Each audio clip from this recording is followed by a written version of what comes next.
दोस्तों, आज हम बात करेंगे भारत की पूर्वी सीमा पर तेजी से बदलते उस भू राजनीतिक खेल की जहां एक तरफ बांग्लादेश में सत्ता परिवर्तन हुआ है और दूसरी तरफ पश्चिम बंगाल की राजनीति में भी राष्ट्रीय सुरक्षा के केंद्र में आ चुकी है। पश्चिम बंगाल की राजनीति राष्ट्रीय सुरक्षा के केंद्र में इसलिए आ चुकी है क्योंकि अभी अभी हाल ही में वहां चुनाव हुए, चुनाव के बाद हिंसा हुई। हालांकि पिछले कई बार के चुनाव के बाद जो हिंसा होती थी, हर बार से इस बार बहुत कम हिंसा देखने को मिली क्योंकि चुनाव आयोग ने बहुत जबरदस्त सिक्योरिटी का व्यवस्था किया था। सबसे बड़ा सवाल ये है कि क्या पाकिस्तान और चीन मिलकर भारत के खिलाफ पूर्वी मोर्चा तैयार कर रहे हैं? क्या चिकन नेक कॉरिडोर अब भारत की सबसे बड़ी सुरक्षा चुनौती बनता जा रहा है? और क्या बांग्लादेश अब उसी रास्ते पर बढ़ रहा है जिस रास्ते पर कभी पाकिस्तान चलता था? आज की ये रिपोर्ट सिर्फ राजनीति नहीं बल्कि भारत की सीमाओं, सुरक्षा, घुसपैठ, कूटनीति और भविष्य की कहानी। नमस्कार मित्रों, मैं पुनीत मिश्रा, काशीवाला मिश्रा, और आप देख रहे हैं द मानस वॉइस पर विचारों का रंग। भारत का पूर्वी क्षेत्र जहां एक तरफ बंगाल की खाड़ी है, दूसरी तरफ बांग्लादेश, और उसके पीछे चीन पाकिस्तान की नई रणनीति। जिस बांग्लादेश को बनाने में भारत ने अपनी सेना का बलिदान दिया, आज वही बांग्लादेश पाकिस्तान और चीन के साथ नई नजदीकियां बढ़ाता दिखाई दे रहा है। और इसी बीच भारत ने भी पूर्वी सीमा पर अपनी रणनीति बदलनी शुरू कर दी है। दोस्तों, कुछ समय पहले तक बांग्लादेश में शेख हसीना की सरकार थी। भारत के साथ मजबूत संबंध थे, सीमा सुरक्षा पर सहयोग था, आतंकवाद के खिलाफ साझा कार्रवाई होती थी। लेकिन सत्ता परिवर्तन के बाद परिस्थितियां बिल्कुल बदल गई। अब खबरें सामने आ रही हैं कि बांग्लादेशी अधिकारियों की ट्रेनिंग पाकिस्तान में हो रही है। चीन के साथ सामरिक संबंध बढ़ रहे हैं। पाकिस्तान JF-17 लड़ाकू विमान का सिमुलेटर बांग्लादेश को दे रहा है और भारत की बजाय चीन को प्राथमिकता दी जा रही है। सोचिए, जिस पाकिस्तान ने कभी पूर्वी पाकिस्तान पर अत्याचार किए, आज उसी पाकिस्तान के साथ बांग्लादेश की नजदीकियां क्यों बढ़ रही हैं? यह सिर्फ कूटनीति नहीं है, यह दक्षिण एशिया के शक्ति संतुलन का नया खेल है। दोस्तों, भारत का चिकन नेक कॉरिडोर सिर्फ एक सड़क नहीं है, यह भारत की जीवन रेखा है। सिलीगुड़ी कॉरिडोर लगभग 20 से 22 किलोमीटर चौड़ा वह क्षेत्र जो पूरे पूर्वोत्तर भारत को बाकी भारत से जोड़ता है।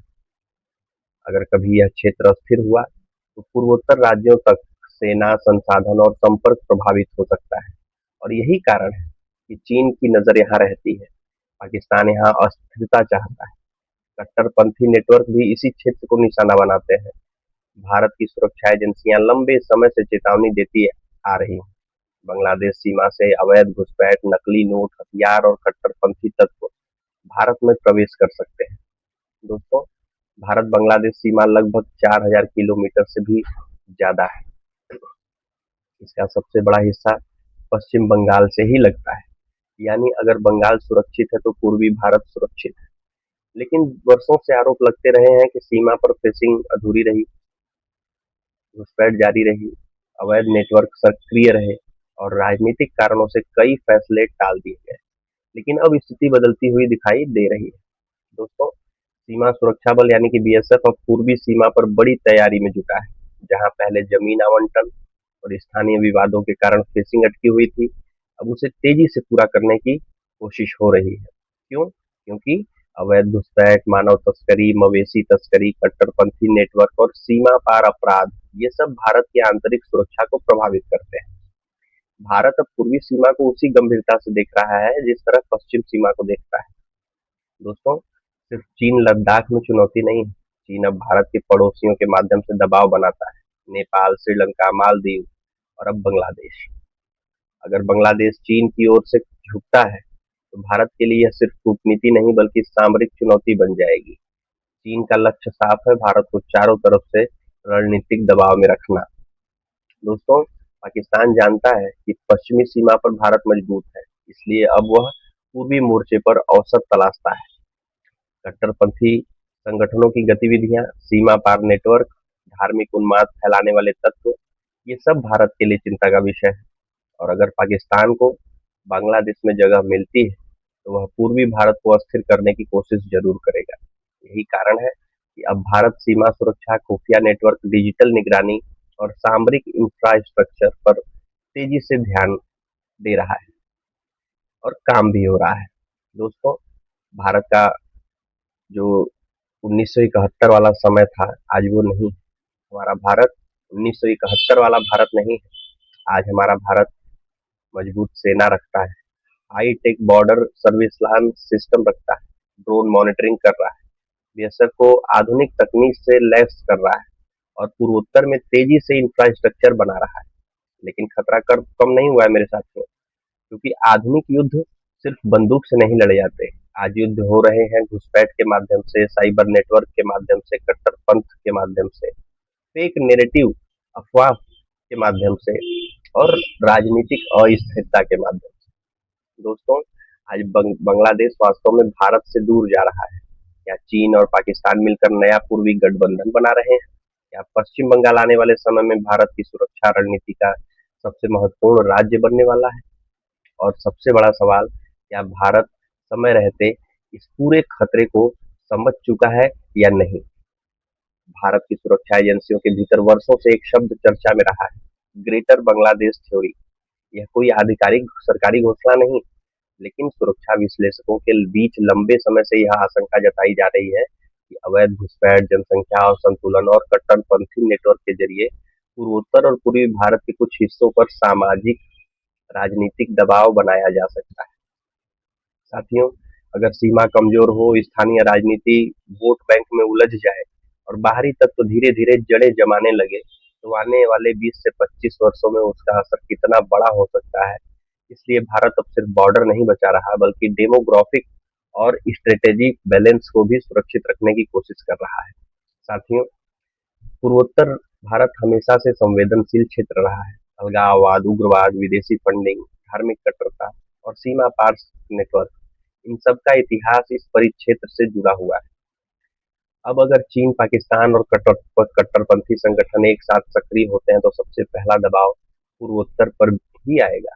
इसलिए भारत अब अरुणाचल में सड़कें बना रहा है, असम में सीमा निगरानी बढ़ा रहा है, त्रिपुरा और मेघालय में सुरक्षा मजबूत कर रहा है और बंगाल के जरिए पूरे पूर्वी कॉरिडोर को कंट्रोल करने की रणनीति पर भारत हमारा काम कर रहा है।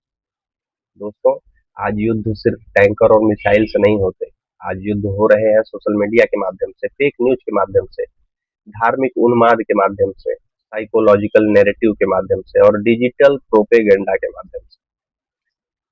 अगर किसी देश को कमजोर करना है तो उसकी सीमाओं से पहले उसके समाज को तोड़ा जाता है। लेकिन लोगों में लोगों को जाति में बांटो, धर्म में बांटो, भाषा में बांट दो, क्षेत्र में बांट दो और फिर देश अंदर से कमजोर होने लगेगा ऑटोमेटिक। भारत आज इसी सॉफ्ट वार का सामना कर रहा है। दोस्तों, भारत ने लंबे समय तक अपनी विदेश नीति में पश्चिमी सीमा यानी पाकिस्तान पर ज्यादा ध्यान नहीं दिया, लेकिन अब समय बदल चुका है। अब भारत को बांग्लादेश, म्यांमार, नेपाल, भूटान और पूरे बंगाल की खाड़ी, इन सब को लेकर नई ईस्ट सिक्योरिटी पॉलिसी बनानी होगी, क्योंकि अगर पूर्वी मोर्चा मजबूत नहीं हुआ तो आने वाले समय में भारत को दो तरफ से दबाव आ सकता है। दोस्तों, 1971 में भारत ने लाखों शरणार्थियों का बोझ उठाया, भारतीय सेना ने बलिदान दिया, पाकिस्तान को हराकर बांग्लादेश बनाया। लेकिन आज वही बांग्लादेश अगर चीन और पाकिस्तान की तरफ झुकता है तो यह भारत के लिए केवल रणनीतिक चिंता नहीं, बल्कि ऐतिहासिक विडंबना भी है मेरे साथियों। भारत ने जिस देश को स्वतंत्र कराने में मदद की, अगर वही देश भारत विरोधी शक्तियों के करीब जाता है तो यह दक्षिण एशिया की राजनीति का सबसे बड़ा बदलाव माना जाएगा। साथियों, देश हमारा सिर्फ नारों से सुरक्षित नहीं होता। भारत को अब सीमा सुरक्षा मजबूत करनी होगी, तकनीकी निगरानी बढ़ानी होगी, अवैध घुसपैठ पर कठोर कार्रवाई करनी होगी, पूर्वोत्तर में विकास और रोजगार बढ़ाना होगा, स्थानीय समुदायों को सुरक्षा रणनीति का हिस्सा बनाना होगा और सबसे महत्वपूर्ण, राष्ट्रीय एकता को मजबूत करना होगा। क्योंकि जब देश अंदर से मजबूत होता है तब बाहरी ताकतें ऑटोमेटिक कमजोर पड़ने लगती हैं। साथियों, भारत का आज एक हमारा भारत जो है बहुत ही निर्णायक मोड़ पर खड़ा है। पश्चिम में पाकिस्तान, उत्तर में चीन और पूर्व में बदलता बांग्लादेश।